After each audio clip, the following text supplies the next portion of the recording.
بسم اللہ الرحمن الرحیم۔ آپ دیکھیں گے چڑیا جو ہے 1000 سال پہلے جیسا گھونسلہ بناتی تھی آج بھی ویسا ہی گھونسلہ بناتی ہے، لیکن انسان اگر 1000 سال پہلے غاروں میں رہتا تھا، آج انسان بلڈنگز میں رہتا ہے، فلیٹس میں رہتا ہے، اپارٹمنٹس میں رہتا ہے، تو یہ وجود ہے جس کے وجود میں آپ کو ترقی نظر آتی ہے، جو ڈے بائی ڈے ترقی کر رہا ہے، کیونکہ یہ صلاحیت خدا نے اگر کسی کو دی ہے تو انسان کو دی ہے۔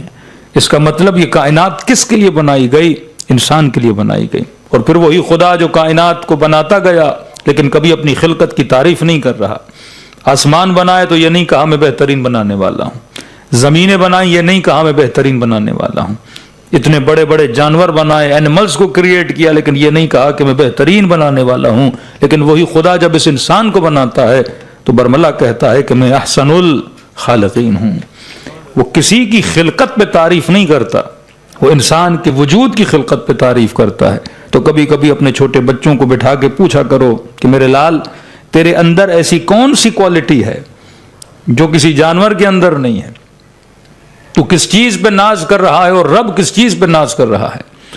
میں اپنے انسان ہونے کی کس چیز پہ پراؤڈ کر رہا ہوں اور خدا کس چیز پہ پراؤڈ کر رہا ہے؟ آج انسان جس چیز پہ پراؤڈ کر رہا ہے وہ کیا ہے؟ یہ انسان کے بال ہیں، یا انسان کی چمڑی ہے، یا انسان اپنے پیسے پہ، یا انسان اپنی سواری پہ، یا انسان اپنے حسن پہ پراؤڈ کرتا ہے۔ یہ ورلڈ گنیز بک آپ دیکھتے ہیں جس میں انسان اپنے مختلف ریکارڈز بنا رہا ہے، وہ ریکارڈ کس چیز کے ہیں؟ میراتھن میں ریس تھی تو انسان تیز دوڑ رہا ہے تو گولڈ میڈل مل رہا ہے، کبھی باڈی بلڈنگ کرتا ہے، اتنا زیادہ ویٹ اٹھاتا ہے تو اس کو گولڈ میڈل ملتا ہے۔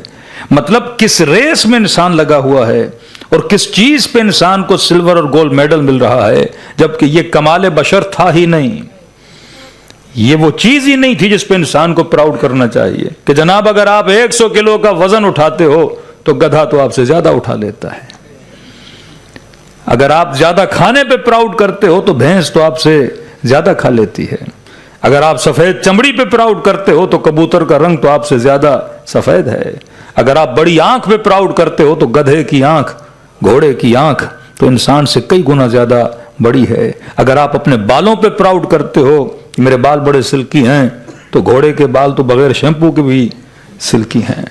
کس چیز پہ آج پراؤڈ کر رہے ہو؟ اپنی آنکھوں پہ تو عقاب کی آنکھیں تجھ سے زیادہ تیز ہیں، دوڑنے پہ پراؤڈ کرتے ہو تو چیتا اور شیر تجھ سے زیادہ تیز دوڑتا ہے، شہوت اور سیکس پہ پراؤڈ کر رہے ہو تو شہوت خدا نے حیوان میں زیادہ رکھی ہے، زیادہ بچے پیدا کرنے پہ پراؤڈ کرتے ہو تو کتیا تو ایک وقت میں 9 بچے پیدا کرتی ہے۔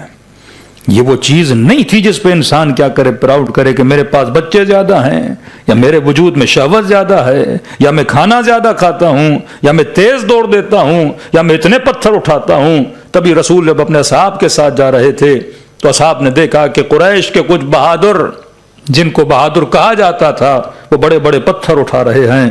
عمرو بن عبدود کے مقابلے میں جب کوئی مسلمان اٹھتا تھا تو پیچھے سے آوازیں آتی تھی اس کے مقابلے میں نہ جانا، یہ ایک وقت میں بکرا کھا لیتا ہے، یہ اتنا طاقتور ہے، اونٹنی کا بچہ اٹھا لیتا ہے۔ تو ہر مسلمان اس سے خوف کھا رہا تھا، جناب اتنا تدومند، اتنا طاقتور ہے، اس کے مقابلے میں کون جائے؟ تو یہی مسلمان تھے جو کہ یا رسول اللہ یہ قریش کے بڑے بہادر ہیں۔ نبی نے فرمایا بہادر کیسے ہیں؟ کہ یا رسول اللہ دیکھیے تو صحیح، یہ بھاری بھاری پتھر، بھاری بھاری اسٹون اٹھا رہے ہیں، اور کسی پتھر کا وزن 80 کلو، کسی کا 90 کلو۔ یا رسول اللہ ہم تو کمزور ہیں، اتنے بھاری پتھر نہیں اٹھا سکتے۔ مصطفیٰ نے ایک نگاہ ان بہادروں پہ کی اور کہا کہ میں نے زندگی میں ان سے بڑے بزدل نہیں دیکھے۔ ہم کسے بہادر کہتے ہیں اور رسول کسے بہادر کہتے ہیں؟ اصل بہادری یہ نہیں کہ 80 کلو کا پتھر اٹھا لو، اصل بہادری یہ نہیں کہ 100 کلو کا پتھر اٹھا لو۔ تو یا رسول اللہ آپ کیسے کہہ سکتے ہیں یہ 100 kg کا پتھر کہ ہم 4 بھی ملیں تو نہ اٹھا سکیں؟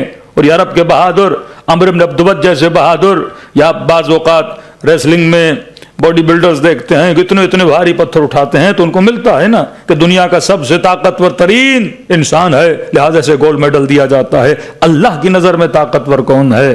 بڑی باڈی بنانے والا طاقتور نہیں، ہیوی ویٹ اٹھانے والا طاقتور نہیں۔ کہ یا رسول اللہ کیسے کہہ سکتے ہیں کہ یہ بہادر نہیں؟ نبی نے فرمایا پتھر کا وزن کتنا ہے؟ کہ یا رسول اللہ بہت بھاری ہے، ہم 2 بھی جائیں تو اٹھا نہیں سکتے۔ پیارا جملہ فرمایا یہ جو تمہاری آنکھوں کی پلکیں ہیں اس کا وزن کتنا ہے؟ کبھی آپ جب دل چاہے بند کرو، جب دل چاہے آنکھوں کو کھولو، 1 منٹ میں کتنی مرتبہ اپنی آنکھ کو بند کرتے ہو اور کھولتے ہو؟ فرمایا ان آنکھوں کی پلکوں کا وزن کتنا ہے؟ شاید 1 گرام بھی نہ ہو، شاید 2 گرام بھی نہ ہو۔ کہ کتنا وزن ہے؟ کہ یا رسول اللہ کچھ بھی نہیں ہے۔ کہ بند کرنا آسان ہے؟ کہ جی یا رسول اللہ۔ آنکھیں کھولنا آسان ہے؟ جی یا رسول اللہ۔ فرمایا کتنا بزدل ہے وہ انسان جو 100 کلو کا پتھر تو اٹھا لیتا ہے، لیکن نگاہ جب نامحرم پہ پڑتی ہے ان آنکھوں کے وزن کو برداشت نہیں کر پاتا۔ اصل پاور آف ہیومن کیا ہے؟ جسے ول پاور بولتے ہیں، اصل قدرت ارادہ جسے تقوی اور مومن بولتے ہیں، یہ ایمان مومن ہے۔ فرمایا جس کا ارادہ مضبوط ہو، جو اس چھوٹے سے وزن کو برداشت نہ کر سکے، مطلب یہ انٹرنل کتنا ویک ہے کہ جس کا ارادہ اس کی مرضی پہ نہیں چل رہا بلکہ خواہشوں کی مرضی پہ چل رہا ہے۔ فرمایا یہ پاور ہونا چاہیے، اور وہ پاور کس میں تھا؟ سلمان فارسی کے اندر موجود تھا، ابو ذر غفاری کے اندر۔ کربلا کی جنگ یہی ہے کہ کون ہے جو خواہشات کے کہنے پہ چلتا ہے اور کون ہے جو رب کی رضا پہ زندگی گزارتا ہے۔ تب امام حسین کا آخری جملہ ہے رضن برضا و تسلیما لامرہ لا معبود سواک۔ اے خدا حسین کس کی رضا پہ راضی ہے؟ تیری رضا پہ راضی ہے، تیرے امر کے سامنے سرخم تسلیم ہے، کیونکہ تیری ہی رضا میں کامیابی اور جنت ہے۔ تو فرمایا اصل پاور یہ ہے۔ کل میں نے دنیا کے سب سے طاقتور ترین انسان کی آپ کو مثال دی، جو ایرانی گولڈ میڈلسٹ تھا جس نے اتنا بھاری وزن اٹھایا۔ جب اس سے پوچھا گیا آپ 200 kg کا وزن اٹھا لیتے ہو، لیکن کون سی چیز ہے جو آپ اٹھا نہیں سکتے؟ تو کہا کہ جناب ہاں 200 کلو کا وزن تو اٹھا لیتا ہوں، لیکن سردی کے موسم میں صبح کی اذان آتی ہے، یہ رضائی مجھ سے اٹھائی نہیں جاتی۔ اصل یہ پاور ہے جو انسان کے اندر ہونا چاہیے۔ تو دین یہ سکھاتا ہے کہ انسان سمجھو کس چیز کی وجہ سے خدا تجھ پہ پراؤڈ کر رہا ہے، اور وہی خدا جو انسان کو بنانے کے بعد کہے کہ میں احسن الخالقین ہوں، میں بیسٹ کریٹر ہوں، کیونکہ میں نے کسے بنایا؟ انسان کو بنایا۔ وہیں پہ قرآن میں کہے اولئک کالحمار، کہ بعض لوگ گدھے کی طرح ہیں۔ کبھی کہے کالانعام بل ہم اضل، یہ حیوان ہیں بلکہ حیوان سے بدتر ہیں۔ کبھی کہے قردۃ خاسئین، جب قیامت کے دن اٹھایا جائے گا تو فرمایا بندروں سے بدتر شکلوں میں اٹھایا جائے گا۔ ابھی خدا انسان پہ فخر کرے پھر کہے یہ بندر ہے، ابھی فخر کرے پھر کہے یہ حیوان سے کیا ہے؟ بدتر ہے۔ مثالیں خدا قرآن میں دیتا ہے۔ کل جمعہ کا دن ہے، سورہ جمعہ پڑھیں گے۔ فَمَثَلُ الَّذِينَ حُمِّلُوا التَّوْرَاةَ كَمَثَلِ الْحِمَارِ يَحْمِلُ أَسْفَارًا۔ بعض لوگوں کی مثال ایسے ہے جیسے گدھے اپنی پیٹھ پہ کتابیں تو رکھتے ہیں لیکن ان کتابوں سے کوئی فائدہ نہیں لیتے۔ کتابیں تو ہیں، علم تو ان کی پیٹھ پہ ہے، لیکن ان کتابوں سے ان کی ذات کو کوئی فائدہ نہیں ہو رہا۔ تو وہ انسان جو عالم کے ساتھ بیٹھے پر علم سے فائدہ نہ لے، اس میں اور گدھے میں کوئی فرق نہیں ہے۔ نبی کی محفل میں بیٹھے لیکن مومن نہ بن سکے تو اس میں اور گدھے میں کوئی فرق نہیں ہے۔ اہل بیت کی محفل میں بیٹھے لیکن کوئی فائدہ نہ لے سکے تو اس میں اور گدھے میں کوئی فرق نہیں ہے۔ انسان وہ ہوتا ہے اگر نیکوں کی محفل میں بیٹھے تو نیک بن جاتا ہے، اگر کلام خدا سنتا ہے تو اس کے وجود میں اثر ہوتا ہے، اگر محفل نور میں جاتا ہے تو نورانی بن جاتا ہے۔ تو یہ مہینہ اسی چیز کو سکھانے کے لیے ہے کہ انسان حقیقت میں اپنے وجود کو پہچان۔ اب 5 منٹ کے لیے سوچئے وہ کون سی چیز ہے جس کی وجہ سے خدا ہمارے اوپر پراؤڈ کر رہا ہے؟ تو یہ تو ثابت ہوا آنکھوں کی وجہ سے پراؤڈ نہیں کر رہا، کیونکہ آنکھیں جانور کی مجھ سے زیادہ بہتر ہیں۔ زبان کی وجہ سے پراؤڈ نہیں کر رہا، زبان جانور کی مجھ سے زیادہ بہتر۔ کانوں کی وجہ سے پراؤڈ نہیں کر رہا، سننے کی طاقت اینیملز کو مجھ سے زیادہ ہے، سونگھنے کی طاقت جانور کو مجھ سے زیادہ ہے۔ ایون اگر باڈی پاور کے اعتبار سے دیکھیں تو میں زیادہ کمزور ہوں، امیونٹی کے اعتبار سے جانور کا جو ڈیفینس ہوتا ہے باڈی میں مضبوط ہوتا ہے۔ مجھے سردیوں میں اے سی کی ضرورت ہے، گرمیوں میں ہیٹر کی ضرورت ہے، ڈاکٹرز میرے لیے بنے، مختلف چیزیں، تھوڑا سا گندا پانی پیوں فوڈ پائزننگ مجھے ہو جاتی ہے۔ لیکن یہ جانور نہ سویٹر کے محتاج ہیں، نہ کپڑوں کے محتاج ہیں، نہ کسی چیز کے، مطلب ان کا جو امیونٹی سسٹم ہے وہ انسان سے کیا ہے؟ زیادہ مضبوط ہے۔ تو پھر کس چیز میں پراؤڈ کروں؟ ابھی دعائے کمیل پڑھی، وہاں پہ جملہ ہے یا رب ارحم ضعف بدنی ورقت جلدی ودقت عظمی۔ اے خدا کس پہ رحم فرما؟ میرے ضعیف بدن پہ رحم فرما، میری کمزور کھال پہ رحم فرما، میری کمزور ہڈیوں پہ رحم فرما، اور وہ خود خدا کہے کہ خلق الانسان ضعیفا، میں نے انسان کو کیا بنایا؟ جسم کے اعتبار سے ضعیف بنایا۔ 5 منٹ سوچو، جو انسان باڈی کے اعتبار سے اتنا کمزور ہے تو اسے کبھی اپنی باڈی پہ پراؤڈ نہیں کرنا چاہیے۔ کس چیز پہ تو نے پراؤڈ کرنا ہے؟ یقیناً کوئی ایسی چیز تجھے دی ہے جو خدا نے جانور کو نہیں دی ہے۔ دانت مجھے بھی دیے تو اسے بھی دیے، بال مجھے بھی دیے تو اسے بھی دیے، آنکھیں مجھے بھی دی تو اسے بھی دیں، پیٹ مجھے بھی دیا تو اسے بھی دیا، اعضاء نکاح مجھے بھی دیے تو اسے بھی دیے۔ یہ ساری چیزیں میرے پاس بھی ہیں، جانور کے پاس بھی ہیں، لیکن یقیناً کوئی ایسی چیز ہے جو خدا نے مجھے دی ہے لیکن جانور کو نہیں دی ہے۔ فرمائے وہ کون سی چیز ہے؟ اباذی ونفخت من روحی، میں نے تمہارے جسم میں اپنی روح کا نفخہ ڈال دیا۔ یہ روح الہی کسی جانور میں نہیں ہے، یہ روح الہی کس کے اندر ہے؟ تیرے اندر پائی جاتی ہے۔ اب یہ روح الہی ہے کیا؟ جس شے کی وجہ سے جبرائیل حسرت کھاتا ہے کاش میں بشر ہوتا، ملائکۃ اللہ حسرت کھاتے ہیں کاش ہم کیا ہوتے؟ انسان ہوتے۔ یہ وہی روح الہی ہے۔ روح الہی کیا ہے؟ آپ جب حوزہ علمیہ میں جائیں گے تو ہر موجود کی ایک ڈیفینیشن کی جاتی ہے۔ مثلا اینیمل کسے بولتے ہیں؟ 4 طرح کی مخلوق ہیں خدا کی، سب سے ادنا سے ادنا، منیمم سے منیمم اور میکسیمم سے میکسیمم۔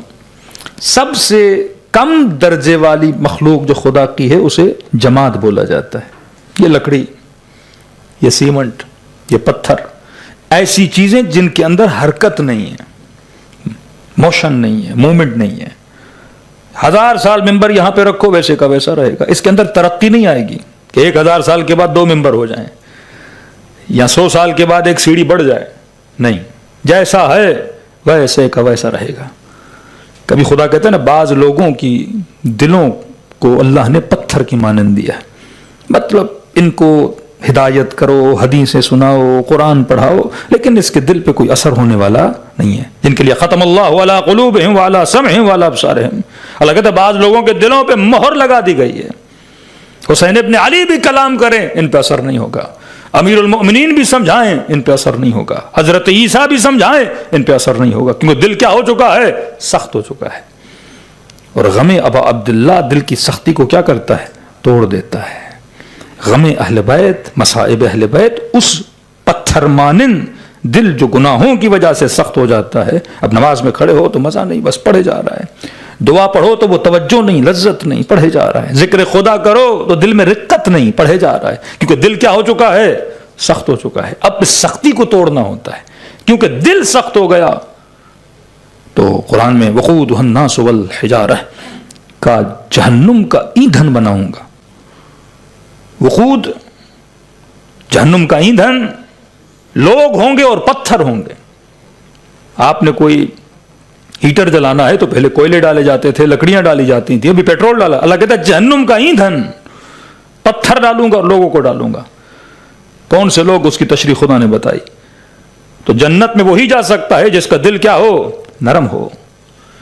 کم سے کم موجود جو خدا کا کائنات میں، اسے جماد بولا جاتا ہے، جس کے اندر جمود ہو۔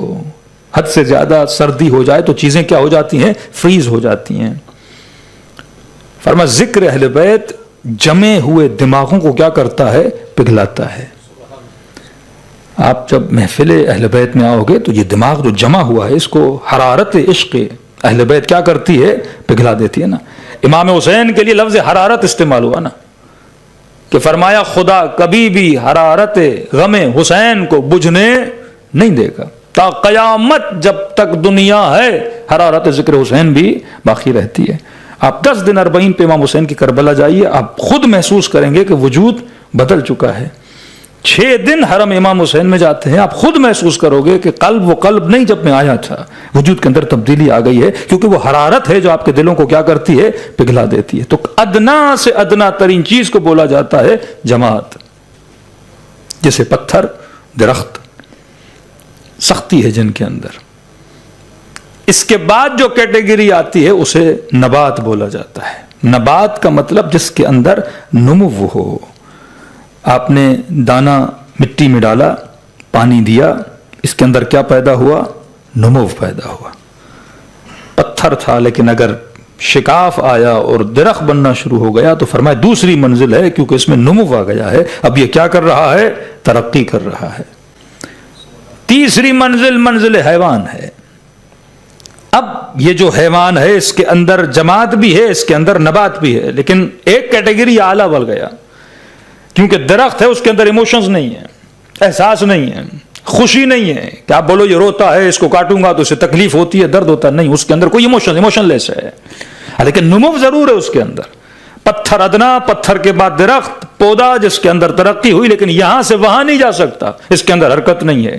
تیسری منزل منزل حیوان، اس کے اندر پتھر والی سختی بھی ہے، وہ دانت کی صورت میں ہو، وہ ہڈی کی صورت میں ہو، اس کے اندر نمو بھی ہے، یہ مضغہ تھا، حلقہ بنا، نطفہ تھا، آہستہ آہستہ بڑا ہوتا گیا، بچہ بنا، دنیا میں پیدا ہوا، چھوٹا تھا، قد کرتا گیا، قد اس کا بڑھتا گیا، تو اس کے اندر نمو بھی تھا اور اس کے اندر حرکت بھی تھی، یہ ایک جگہ سے دوسری جگہ ٹریول کرنے کی صلاحیت رکھ سکتا ہے۔ یہ مثلا کراچی سے یہاں آ گیا، یہاں سے انڈیا چلا گیا، یہ کیا کر رہا ہے؟ ٹریولنگ۔ دوسرا، اس کے اندر ایموشنز بھی ہیں، اس کے اندر احساس بھی ہے، یہ دکھ ہونے پہ روتا بھی ہے، یہ خوشی ملنے پہ ہنستا بھی ہے۔ فرمائیے حیوان ہے۔ آخری منزل منزل انسان ہے۔ اب انسان کے اندر جمود بھی ہے، انسان کے اندر نمو بھی ہے، انسان کے اندر حیوانیت بھی ہے۔ اب وہ چوتھی چیز کون سی ہے کہ انسان حیوان سے کیا بنا؟ افضل بنا۔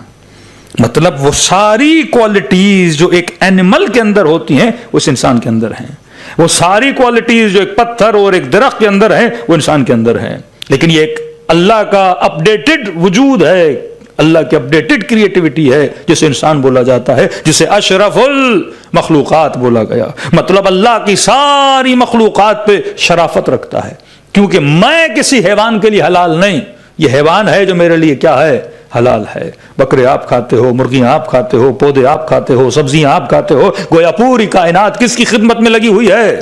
میری خدمت میں لگی ہوئی ہے۔ یہ ساری کائنات، یہ آکسیجن، یہ ہوا، یہ پانی، یہ سب کچھ کس کی خدمت میں ہے؟ میری خدمت میں ہے۔ اب سوچو وہ کون سی چیز ہے جو انسان کو اشرف بناتی ہے؟ فرمایا وہ نفخ الہی ہے جس کی وجہ سے انسان اشرف مخلوقات بنتا ہے۔ اب آپ کہیں گے یہ نفخ الہی کیا ہے؟ فرمایا وہ قدرت عقل ہے جس کی وجہ سے انسان بنا۔ عقل کی وجہ سے تجھے برتری ملی اس حیوان سے۔ ہاتھی جثے میں، بدن میں تجھ سے بڑا ہے، لیکن کیونکہ صاحب عقل نہیں ہے وہ تیری غلامی کرے گا۔ گدھا کیونکہ صاحب عقل نہیں ہے وہ تیری غلامی کرے گا۔ اب عقل ہے کیا؟ جس کو بچاؤ گے تو قیامت میں انسان بن کے اٹھائے جاؤ گے، لیکن جس عقل کو تم نے دنیا میں زائل کر دیا، فرمایا پھر قیامت کے دن انسان نہیں بلکہ حیوان سے بدتر بنا کے اٹھائے جاؤ گے، کیونکہ حیوان بنا کیونکہ صاحب عقل نہیں تھا، اور تو عقل کے ہوتے ہوئے پھر بھی حیوانیت کے راستے پہ چلا، تو اللہ کہتے ہیں جنت عقلاء کے لیے ہے، جنت جہلاء کے لیے نہیں ہے۔ صلوات پڑھے محمد و آل محمد۔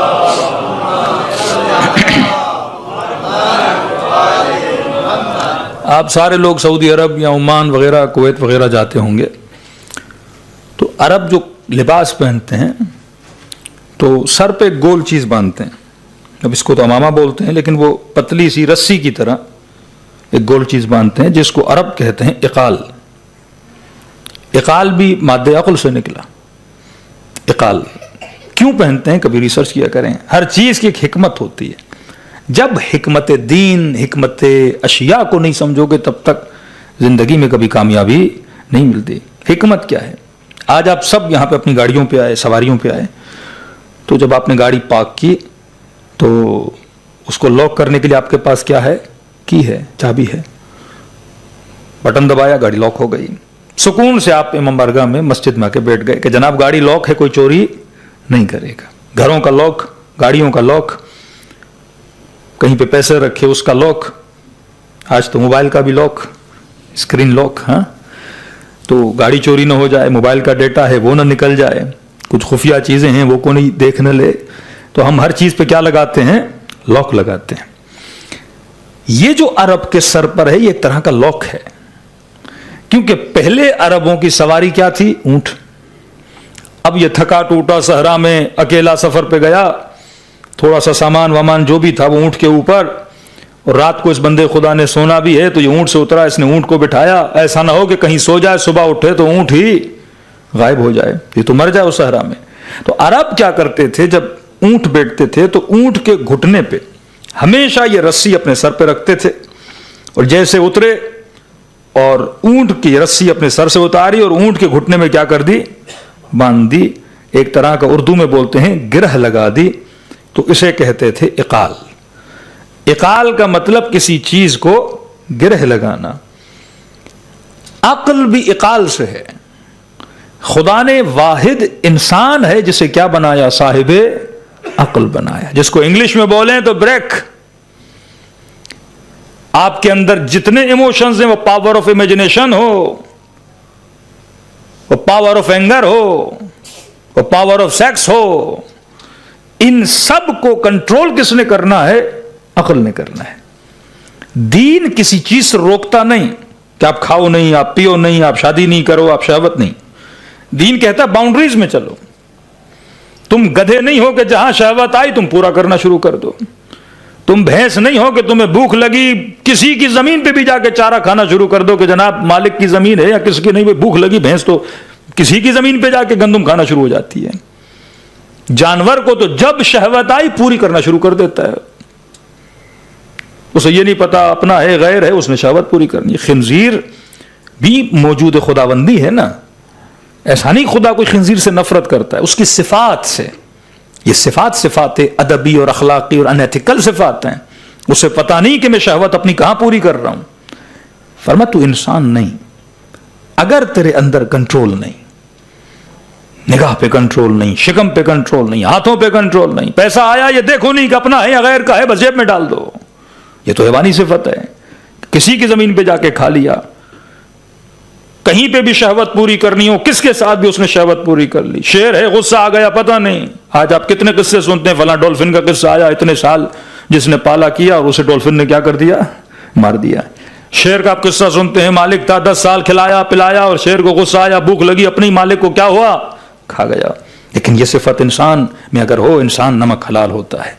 هل جزاء الاحسان الا الاحسان, جس نے تجھ پہ احسان کیا اس پہ احسان. وبالوالدین احسانا, 9 مہینہ ماں نے تجھے شکم میں رکھا, اس ماں کے ساتھ کیا کرو, احسان کرو. باپ کے ساتھ کیا کرو, احسان کرو. کس مومن نے نیکی کی, نیکی کا بدلہ کیا کرو, نیکی میں دو. ایسا نہیں کہ لالچ میں آ جائے تو ہر چیز بھول جائے, پیسہ سامنے آئے تو ہر چیز بھول جائے, رائے کی حکومت سامنے آئے حسین کو بھول جائے, طاقت و پاور سامنے آئے گلے ابا عبداللہ حسین کو کاٹ دو. کیونکہ فرق انسان اور حیوان کیا ہے, انسان صاحب عقل ہوتا ہے. اب بریک کہاں لگانی ہے کہاں نہیں لگانی ہے کون بتائے گا, پروردگار عالم بتائے گا, تعلیمات دین بتائے گی. خدا کھانے سے منع نہیں کرتا کہ کلو کھاؤ وشربو پیو, لیکن کیا کھاؤں, حلالن طیبا, حلال کھاؤ, طیب کھاؤ, طاہر کھاؤ. تجھے کھانے سے منع نہیں کرتا لیکن اچھا کھاؤ. یہ نہیں کہ اللہ بولے پانی پینا ہے, نالی کا پانی ہو, گندا پانی ہو, جو آئے پی لو. اللہ کہتا نہیں, اچھا پانی پیو, صاف پانی پیو, اچھا کھانا کھاؤ, صاف کھانا کھاؤ. اللہ بولنے سے نہیں روکتا, کہتا بولو لیکن کلام وہ کرو جو حکمت والا کلام ہو. اردو کی مثال, پہلے تولو بعد میں بولو, کیونکہ تو کیا ہے, انسان ہے. تو عقل کا کام ہے آپ کے وجود پہ بریک لگانا. عقل جتنی مضبوط ہو, بریک جتنی مضبوط ہو, انسان اتنا بڑا انسان کہلاتا ہے. یہ روزہ کیا ہے, یہ سحری سے لے کے افطاری تک خدا بریکیں لگواتا ہے. آپ کو بھوک لگے گی, سامنے کوئی ہوٹل ہوگا, کھانا ہوگا, اندر خواہش پیدا ہوگی کہ کھانا کیا کروں, کھاؤں. لیکن کیونکہ روزہ ہے آپ کیا لگا رہے ہو, شکم پہ بریک لگا رہے ہو. پیاس لگے گی, پانی پینا ہے, بریک لگا رہے ہو. کوئی گٹکے کا عادی, کوئی سگریٹ کا عادی. اب ماہ مبارک رمضان کیا کرے, دل تو کرے گا, کشش اور کھچاؤ تو پیدا ہوگا, نفس تو مانگے گا, لیکن روزہ کیا سکھاتا ہے, بریک. یہ حکمت روزہ تھی کہ ہم اپنی بریکوں کو کیا کریں, مضبوط کریں. لیکن یہ انسان بیچارہ افطاری میں ساری بریکیں کیا ہو جاتی ہیں, ہاں ساری فیل ہو جاتی ہیں. آپ کی کینیا گیا, وہاں پہ ایک مومن نے کہا مولانا میرے والد کو سمجھائیے. کیا سمجھائیں, میں نے کہا کہ مولانا شوگر کے مریض ہیں اور گھر میں اماں روک لیتی ہیں میٹھا نہیں کھانا, ہم روک لیتے ہیں بابا میٹھا نہیں کھانا, ڈاکٹر نے منع کیا شرعی طور پہ, اگر ڈاکٹر کسی چیز سے منع کر رہا ہے تو وہ کیا ہے؟ ایک طرح سے حرمت ہے. پوری پرہیز کرتے ہیں گھر میں. لیکن مولانا کوئی مجلس ہو جاتی ہے، خوشی کی مجلس ہو، جیسے 15 شعبان آ گئی، 2 شعبان آ گئی، 3 شعبان آ گئی، کنڈوں کے دن آ گئے، تو کہا کہ اب سفرے پہ میٹھا، حلوہ، پوری کا بالکل نہیں روکتے. حلوے کے 2-3 پیالے کھا لیتے ہیں، شربت کے 4-5 گلاس پی لیتے ہیں. کہ اب روکو تو کہتے ہیں مولا کا نیاز ہے. نیاز ہے تو نیاز میں شفا ہے بھائی. کیسے روک رہے ہو آپ ہمیں؟ کہ بسم اللہ کر کے کھاتا ہے، امام حسین کا نام لے کر. اب ہم روکیں تو کیسے روکیں؟ تو پھر بولتا ہے بدعقیدہ ہو، مولا حسین کے نیاز سے روک رہے ہو. پوری تو مولا کا نیاز ہے، میں پورا سال نہیں کھاتا لیکن نیاز سے روک رہے ہو، نیاز میں شفا ہے. تو مولانا اب اسے کیسے روکیں؟ کھاتے بھی ہیں، طبیعت پھر کیا ہو جاتی ہے؟ خراب ہو جاتی ہے. اور کچھ بولیں تو بولیں گے نیاز کے دشمن ہو. تو میں نے کہا پہلے سے لوگ مولویوں کے دشمن اور اوپر سے ہم بھی ان کو روکیں تو مسئلہ. تو میں نے کہا چلو بلائیے ان کو، ہم 2 جملے حکمت کے سناتے ہیں. مومن آئے تو کہنے لگے مولانا دیکھیے میرے بچے ہیں، مجھے نیاز سے روکتے ہیں. ہاں شوگر کا مریض ہوں، کیا مولانا نیاز شفا ہے کہ نہیں؟ ہم نے کہا بھائی ہے، نیاز شفا ہے، الحمدللہ شفا ہے. شربت شفا ہے کہ نہیں؟ امام حسین کی نسبت ہے. میں نے کہا شفا ہے بھائی، الحمدللہ شفا ہے. لیکن میں نے کہا یہ بتاؤ امام حسین نے کہاں کہا ہے 3 پیالے کھاؤ گے تو شفا دوں گا؟ یہ کہاں لکھا ہے کہ 4 گلاس شربت کے پیو گے تو شفا دوں گا؟ میں نے کہا مانتے ہو شفا ہے؟ کہاں مولانا شفا ہے. تو میں نے کہا یہ کہاں لکھا ہے اتنی پلیٹیں کھاؤ تو شفا ملے گی، اتنے شربت پیو تو شفا؟ میں نے کہا شفا ہے تو چاول کے دانے میں بھی شفا ہے، شفا ہے تو چھوٹا سا گھونٹ پیو اس میں شفا ہے. اپنی نفس کی خواہش کو حسین کا نام نہ دیا کرو کہ خواہش نفس پوری کرنی ہے، لیکن کس کے نام سے؟ امام حسین کے نام سے. میں نے کہا خاک شفا، ویسے مٹی کھانا حرام ہے نا، خاک شفا کربلا کی خاک ہو، شفا ہے، معصومین کی روایات ہیں. لیکن چھٹے امام نے فرمایا کہ اتنی مرتبہ قل واللہ پڑھو، شیشے کی اس میں رکھو کہ اس کے اوپر ہوا نہ لگے، جنات اس کا اثرات کو ختم کر دیتے ہیں. اور فرمایا تھوڑی سی خاک شفا اٹھاؤ، شہد میں ملاؤ اور نیت شفا سے مریض کو کیا کرو؟ کھلاؤ. اب یہ تو نہیں کہ میں سجدے کا کھاتا رہوں، کہ امام نے فرمایا شفا ہے بھائی. خواہش نفس کو ہم پورا کرنے کے لیے کبھی کبھی کیا کرتے ہیں؟ نیاز کا نام دے دیتے ہیں، دوسری چیزوں کا. یہ تو آنکھوں دیکھا واقعہ. اربعین میں ایک مومن اتنا منع کہ جناب شوگر کے مریض، بی پی کے مریض نہیں کھاؤ. ہر موقع پہ کھانا کھا رہا ہے، ہر موقع پہ کہ شفا ہے، شفا ہے، امام حسین شفا دیں گے. اور کھاتے کھاتے اللہ کو کیا ہو گیا؟ پیارا ہو گیا. پورا گاؤں بولے کہ امام حسین نے بولا. میں نے کہا مولا حسین نے نہیں بلایا، اپنے کھانے سے مرا ہے. اہل بیت کبھی بھی کسی کی موت نہیں چاہتے، وہ یہی چاہتے ہیں کہ مومن کو اللہ کیا عطا کرے؟ طول عمر عطا کرے. اس سال بھی 40 پہ جاؤ، اگلے سال بھی 40 پہ جاؤ. ہم اگر مسلم ہیں تو ہم رول ماڈل اور آئیڈیل ہونے چاہیے نا دوسروں کے لیے. پوری دنیا کو بولو بہترین دین اسلام ہے. بچے دیکھو تو بیمار، بزرگ دیکھو تو بیمار. اور وہ جو اللہ کو مانتے نہیں، وہ فزیکلی بھی ہم سے زیادہ فٹ ہیں، مینٹلی بھی ہم سے زیادہ فٹ ہیں. تو پھر کیا ہوا اس دین کے ماننے کا فائدہ؟ کہ صرف بولیں کہ اسلام بہترین دین ہے لیکن ہماری زندگیاں بہترین نہ ہوں. اگر اسلام بہترین دین ہے تو ہماری زندگی بھی بہترین گزرنی چاہیے. آج ہم کہتے کچھ ہیں، دنیا میں کچھ نظر آتا ہے آپ کی نسلوں کو. یہ جو نوجوان نسلیں ہیں یہ کوشچن کرتی ہیں، یہ سوال کرتی ہیں. پہلے تھا کہ بیٹے کو کہا نماز پڑھو، اس نے پڑھ لی. روزہ رکھو، رکھ لیا. بیٹی کو کہا حجاب کرو، کر لیا. آج سوال کرتے ہیں حجاب کیوں کروں؟ آج سوال ہوتا ہے روزہ کیوں رکھوں؟ آج سوال ہوتا ہے نماز کیوں پڑھوں؟ جب تک حکمت نہیں سمجھاؤ گے، ہمارے یہاں زندگی میں وہ اثرات نہیں ہیں. جب تک وہ اثرات نہیں ہوں گے تب تک آپ لوگوں کے لیے رول ماڈل نہیں بنو گے. امیر فرماتے کونوا لنا زینا ولا تکونوا لنا شینا، ہمارے لیے باعث زینت بنو، کبھی باعث ذلت نہ بنو. زینت کب بنو گے؟ جب زینت نظر آئے نا، خوبصورتی نظر آئے نا، نظم اور ضبط نظر آئے. جب یہ چیزیں نظر آئیں گی تو پھر دنیا بھی آپ کو کیا کرے گی؟ فالو کرے گی. لیکن بچہ پیدا مسلمان کے گھر میں ہوگا، فالو کسی انگریز کو کر رہا ہوگا، کسی فٹ بالر کو کر رہا ہوگا، کسی اور سیلیبریٹی کو فالو کر رہا ہوگا، کیونکہ میں نے اسے وہ حسن اور خوبصورتی دکھائی نہیں ہے. صلوات پڑھے محمد و آل محمد.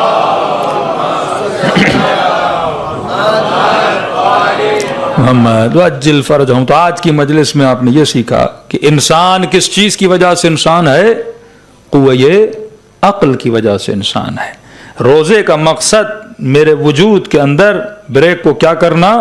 مضبوط کرنا. تقوی کا مطلب یہ بار بار قرآن اتقوا اللہ اتقوا اللہ اتقوا اللہ، اللہ کی تقوی اختیار کرو. یہ آپ نے بچپن سے اپنے بچے کو سکھانا ہے. فرمایا 1 سے 7 سال تک بادشاہ ہے تیرا بچہ، 7 سے 14 سال تک تیرا غلام ہے، 14 سے 21 سال تک یہ تیرا وزیر ہے. یہ ساری تعلیمات معصومین نے سکھائی ہیں. 1 سے 7 مطلب بادشاہ، اس کو فریڈم دو. 1 سے 7 سال تک اس کو زیادہ روکا ٹوکا نہ کرو کہ فل فریڈم میں چیزوں کو دیکھے پرکھے، جہاں جانا ہے جائے، جس چیز کو ڈسکرائب کرنا ہے کرے. لیکن 7 to 14 فرمایا اس کو as a servant, as a Ghulam. جیسے آپ آفس میں کسی بندے کو ہائر کرتے ہو تو اسے آپ کام سکھاتے ہو کہ یہاں بیٹھنا ہے، یہاں نہیں بیٹھنا، اس طرح ٹیلی فون کو اٹینڈ کرنا ہے، اس طرح آپ نے اپنے کلائنٹ سے بات کرنی ہے. اسے کیا کرتے ہو؟ ٹرینڈ کرتے ہو. فرمایا 7 to 14 اسے ٹرینڈ کرو، صحیح غلط بتاؤ تاکہ 14 سال تک یہ صحیح غلط کو سیکھ لے. کیونکہ 14 کے بعد سکھانا تیرے لیے مشکل ہو جائے گا. 14 کے بعد اس کے اندر ایک انٹرنل فریڈم پیدا ہوتا ہے. 14 کے بعد جو کلیکٹیو ڈیٹا اس کے مائنڈ میں ہے، اس ڈیٹے سے خود کریٹو ڈیٹا بنانا شروع کر دیتا ہے. اس کے بعد تمہارے لیے بڑا مشکل ہو جائے گا. امیرون فرماتے ہیں کہ بچوں کی مثال ایسے ہے جیسے سفید کاغذ ہے. یہ تیری مرضی ہے، اس کاغذ پہ جو لکھو، جیسا لکھو گے بچہ ویسا بن جائے گا. یہ کچھ انسانی زندگی اور عمر اور ایج کے خاص لمحات اور مومنٹس ہوتے ہیں جس میں ہم نے اپنی اولادوں پہ کیا کرنا ہے؟ ورک آؤٹ کرنا ہے. لیکن آج اکثر لوگ اپنے بچوں کو طوطا بنا رہے ہیں. کیا بنا رہے ہیں؟ طوطا بنا رہے ہیں. یہ آدھے سے زیادہ امت مسلمہ طوطے بنے ہوئے ہیں. طوطے کا مطلب کہ جو سکھاؤ، جیسے ہم رٹا بولتے ہیں. بچے کو مسجد بھیج دیا، مولانا سے کلمہ سکھائیے، مولانا نے کلمہ سکھا لیا، بچہ گھر آیا. میں خوش ہو جاتا ہوں کہ بچہ آج کلمہ یاد کر کے آیا ہے. رٹنا اور ہے، سمجھنا اور ہے. مولانا میرے بچے کو حدیث قصہ آتی ہے ماشاءاللہ، میرے بچے کو دعائے کمیل آتی ہے ماشاءاللہ. اسپیشلی جو بچے ویسٹرن ورلڈ میں رہتے ہیں، آپ UK چلے جائیں، مختلف سینٹر جو آپ کے کام کر رہے ہیں، 14 ایئرز تک نسلیں بڑی اچھی رہتی ہیں. کہ پاکستان سے کوئی بندہ جاتا ہے، انڈیا سے، جو مولانا ہمارے بچوں کو اتنا نہیں آتا جو ویسٹرن ورلڈ کنٹریز کے بچوں کو آتا ہے. حدیث قصہ آ رہی ہے، دعائے کمیل آ رہی ہے، 4 جز بچے نے یاد کیے ہیں. میں نے کہا 14 ایئرز تک میرے لیے معیار نہیں ہے بچہ اچھا ہے یا برا ہے. آپ مجھے 21 ایئرز کا بچہ دکھاؤ جو اچھا ہو، 25 ایئرز کی بچی دکھاؤ جو اچھی ہو. پوری ویسٹرن کنٹریز میں جو بچے بگڑتے ہیں وہ آفٹر 14 بگڑتے ہیں. 14 سال تک بچی نے حجاب کیا ہوا ہے. جیسے اس نے A لیول ختم کی، یونیورسٹی کی گئی، 1 سیمسٹر کے بعد دیکھا حجاب بھی غائب ہو گیا. بچے کو دیکھا خدا نخواستہ شراب کی محفلوں میں جانا اس نے شروع کر دیا. کیونکہ اصل بگاڑ 14 کے بعد، کیونکہ 14 تک تو اس کا اپنا دماغ نہیں ہوتا، وہ جو آپ کہتے ہو وہی کرتا ہے. آپ نے اسے طوطا بنایا ہوا ہے. حدیث کے ساتھ پڑھ رہا ہے، رٹی ہوئی ہے. ابھی سب لوگوں نے دعائے کمیل پڑھی، عربی میں پڑھی. اب کتنوں کو سمجھ آئی، کتنوں کو نہیں آئی، یہ صرف لفظوں کا رٹنا ہے. اسی لیے علماء فرماتے دعائیں بالاخص کوشش کیا کرو عربی بھی چلتی رہے، ساتھ میں اس کا ترجمہ پڑھتے رہو تاکہ آپ کی سمجھ میں آئے. ہمارے یہاں فہم الدین ہے. کبھی معصومین نے ترغیب نہیں دی کہ بچوں کو حافظ بناؤ. وہاں حفظ القرآن ہے، ہمارے یہاں فہم القرآن ہے کہ یہ ایک لفظ پڑھے لیکن سمجھ کے پڑھے. ایسا نہیں پورا قرآن رٹ لے، طوطے کی طرح قرآن پڑھتا رہے، سمجھ نہ آئے. خوارج حافظ قرآن تھے. کئی قاتلین ابا عبداللہ میں حافظ قرآن تھے. ابن ملجم بہترین قاری قرآن تھا. جب فارس فتح ہوا، خط لکھا عمر کو کہ ہمیں کوئی قرآن کی تعلیم کے لیے بھیجو، تو عمر نے ابن ملجم کو بھیجا اور خط میں لکھا سفارش کی کہ میں اپنا بہترین قاری قرآن بھیج رہا ہوں. اسے بہترین گھر دینا، بہترین تنخواہ دینا، اس کے بچوں کے لیے بہترین اہتمام کرنا. جب قرآن پڑھتا تو لوگ گلیوں میں کھڑے ہو جاتے. کون؟ کا ابن ملجم، خارجی قاتل امیر المؤمنین شمر ابن زلزل جوشن. 17 کے قریب اس نے حج کیے ہوئے ہیں، عمرے کیے ہوئے ہیں. ابن سعد پیش امام لشکر یزید. آپ مت سمجھے کوئی فاسق و فاجر لوگ تھے. نمازی، حافظ قرآن، قاری قرآن، پوری رات اللہ کے ذکر میں مشغول رہنے والے. لیکن کس کے قاتل بنے؟ ابا عبداللہ حسین کے قاتل بنے. کیونکہ رٹا ہوا تھا، سمجھا نہیں تھا. حافظ حدیث بننا اور ہے، حدیث کو سمجھنا اور ہے. حافظ قرآن بننا اور ہے، قرآن کی آیتوں کو سمجھنا اور ہے. مکتب اہل بیت فہم کا مکتب ہے. یہاں بچے کو کلمہ پڑھواؤ لیکن مہینوں لا الہ الا اللہ سمجھاؤ. اسے مقصد لا الہ الا اللہ کیا ہے، نماز سمجھاؤ، حجاب سمجھاؤ. جب حکمتوں کو سمجھاؤ گے، جب حکمت اس کے اندر آ گئی، یہ بچہ کبھی بھی اپنے دین کو چھوڑنے کے لیے تیار نہیں ہوگا. حجر ابن عدی نے گلا کٹا دیا. پر امیر المومنین کو نہیں چھوڑا۔ حبیب ابن مظاہر محسم تمار، یہ مذاق تو نہیں آپ سنتے ہیں کہ جب تک زندہ تھا درخت کو پانی دے رہا ہے، پانی دے رہا ہے۔ لوگ کہتے تھے محسم پاگل ہے، کہتے کیوں پانی دے رہے ہو؟ محسم کہتا تھا اس درخت پہ مجھے لٹکایا جائے گا، مجھے مارا جائے گا، میرے بازوؤں کو کاٹا جائے گا۔ کہ جب محسم کہہ رہا تھا تو کچھ لوگ مذاق اڑا رہے تھے، محسم تو علم غیب جانتا ہے، محسم تو کیسی باتیں کر رہا ہے۔ اتنے میں جناب حبیب ابن مظاہر گزرے تو لوگوں نے کہا حبیب محسم کو سمجھاؤ، عجیب باتیں کر رہا ہے، کہہ رہے یہ درخت بڑا ہوگا، مجھے لٹکایا جائے گا، مجھے مارا جائے گا۔ اب لوگوں نے حبیب سے شکایت کی کہ حبیب سمجھائے محسم کو، تو حبیب مسکرایا، کہا صحیح کہہ رہا ہے محسم، اور یہ جو درخت ہے نا اسی کی گلی کے سامنے نو کے نیزہ پہ میرا سر ہوگا، اور یہاں کچھ بچے میرے سر کو کیا مار رہے ہوں گے؟ پتھر مار رہے ہوں گے، اور جو سر لانے والا ہوگا اسے اتنے درہم انعام دیا جائے گا۔ تو لوگوں نے کہا ہم تو محسم کو کہہ رہے تھے یہ بڑی بڑی باتیں کر رہا ہے، حبیب تو اس سے بھی بڑی بڑی باتیں کر رہا ہے کہ ان سے بات کرنے کا کوئی فائدہ نہیں ہے۔ لیکن جب وقت آیا تو لوگوں نے دیکھا واقعاً اس درخت سے محسم کو لٹکایا گیا، مقام شہادت ملا۔ جب وقت آیا لوگوں نے دیکھا حبیب ابن مظاہر کا سر آیا، اور اسی طرح بچوں نے کیا مارے؟ پتھر مارے۔ تو میرے عزیز یہ فہم الدین ہے۔ تبھی فرمایا کہ ایک ایک لفظ جب زبان سے ادا کرو، معرفت سے سمجھ کے ادا کرو۔ یہ دنیا 60-70 سال کی دنیا۔ امیر المومنین فرماتے ہیں جوان سے پوچھو زندگی کیسے گزری، کہے گا خواب کی طرح۔ بوڑھے سے پوچھو بزرگ 70 سال کیسے گزرے، تو کہے گا خواب کی طرح گزر گئے۔ جب اچانک بڑھاپا آتا ہے تو انسان بیدار ہوتا ہے کہ میں نے زندگی کہاں گزاری۔ یہ لمحے جہنم بھی بنا سکتے ہیں، یہ لمحے جنت بھی بنا سکتے ہیں۔ اختیار ہمارے پاس ہے کہ ہم اپنے لمحوں کو جہنم میں بدلنا چاہتے ہیں یا جنت میں۔ فرمایا خلوص دل سے میرے جد حسین کو سلام کرو، خدا تجھے ثواب زیارت ابا عبداللہ الحسین عطا کرے گا۔ عرض کی کہ مولا اتنا آسان ہے، اتنا آسان ہے آپ کی زیارت کا ثواب حاصل کرنا؟ فرما ہاں زندگی میں اگر آ سکو تو میری کربلا ضرور آنا، کیونکہ مرنے کے بعد برزخ کے میدان میں پتہ چلے گا کہ زیارت حسین کا ثواب کتنا تھا۔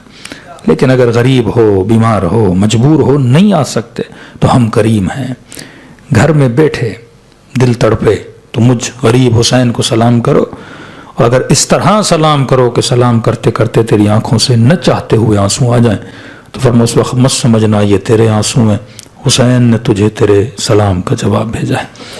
دلوں کو کربلا کی طرف روانہ کر۔